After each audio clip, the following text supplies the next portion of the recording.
লেখা নাই পড়া নাই সমাজের সর্দার, জ্ঞানী গুণী নীরবাস বিচার করে চোর আর বাটপার। সবাই বলে দেশে কিছু হবে না, কিন্তু প্রশ্ন হচ্ছে তুমি কি বদলাচ্ছ? তুমি যদি সৎ থাকো, অন্যায়ের বিরুদ্ধে দাঁড়াও, তাহলে এই দেশ বদলাবে তোমার হাত ধরেই। তুমি যদি নিজেকে বদলাতে পারো, তাহলে সব বদলে যাবে। এই সমাজ বিচার করে পোশাক, পেশা আর জীবনের পিছনের গল্প দেখে না। তবুও তুমি লড়ো, নিজেকে একদিন প্রমাণ করো। এ সমাজ তোমার পিছনে দাঁড়াবে। যেই দেশে জন্ম নিয়েছি, সেই দেশে নাগরিক হতে হলে ঘুষ দিতে হয়, জন্ম নিবন্ধন করতে হলে ঘুষ দিতে হয়, এই দেশে সবকিছুর জন্যই টাকা দিতে হয়। তাহলে আমরা কতটুকু স্বাচ্ছন্দ্যে আছি? স্বার্থের মায়াজালে পৃথিবীটা ঘেরা, ভালো থাকে তারাই যারা অভিনয়ে সেরা।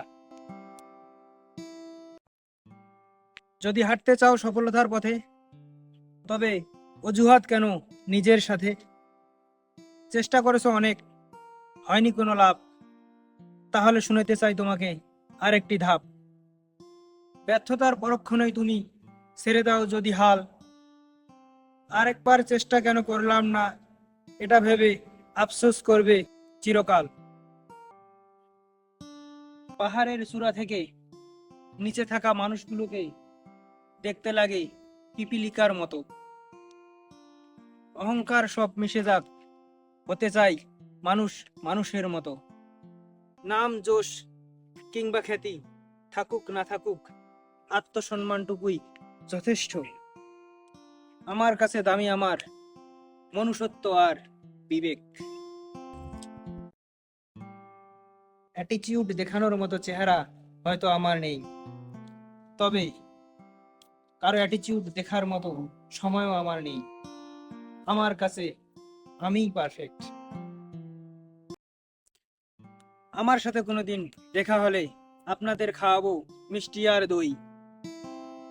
আমি থাকি মালয়েশিয়া, আপনারা থাকেন কই?